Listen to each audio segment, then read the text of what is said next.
This is why you don't want to just cut haphazardly with a sawzall when you're remodeling.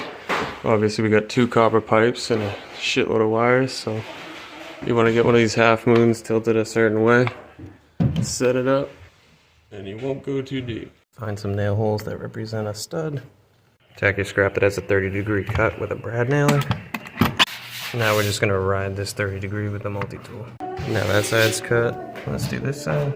Sometimes when remodeling, you got to trench the wall for pipes, HVAC, or wires, whatever.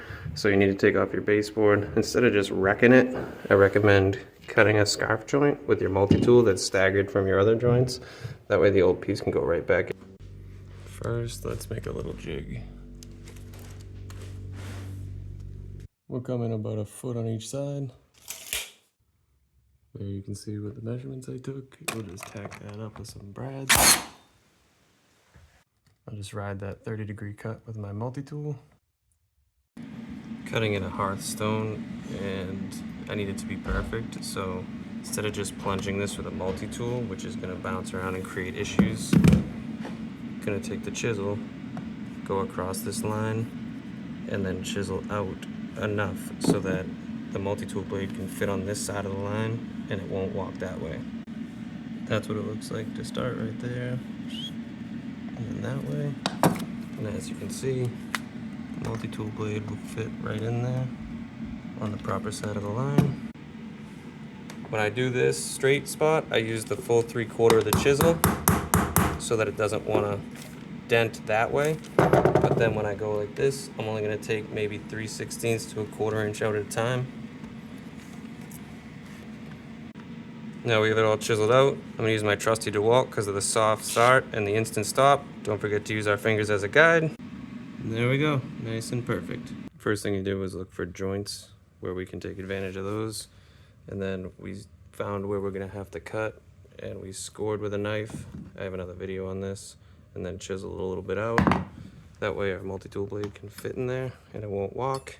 Now we have all our weaved pieces knifed, chiseled, and multi-tooled. Obviously, if this is coming out, you don't have to worry about multi-tooling perfect, but over there, you do need to be perfect. I find a curved, fine tooth with the wings is the best for that. Now obviously the center of a drill bit would land in no man's land here, so there's no way to control that. So I'll be cutting it out with my favorite little multi-tool blade. Upgrading some pocket door hardware here, and the new locking mechanism goes to the side instead of down.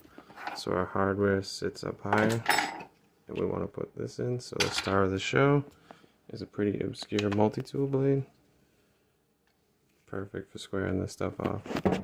As you can see with a straight blade, my cut would have been very angled, so I just bent one of my cheaper blades, and that kept me perfectly level. I needed to cut a strong 1/8 to nothing on this side, and a straight multi-tool blade wasn't working, so I bent another one. I needed to cut out the subfloor, and I'm able to get my straight blade for those 3 cuts, but for the last one, you can see where that would be difficult. I didn't want to go any higher with the drywall because I can just pop the baseboard back in for now. And that's where I just bent my multi-tool blade again. I was able to zip that right across. No problem. Just a basic multi-tool tip. Obviously you can turn your blade because if you're up like this, you're not going to be quite as accurate. Also, you want to leave your hand on something. Believe it or not, while I'm cutting this, I'm actually pushing away with my hand. And I'm not going to try to cut through this whole thing in one pass. I'm actually going to score it in a few passes. Otherwise, it's a lot more likely to want to walk. So...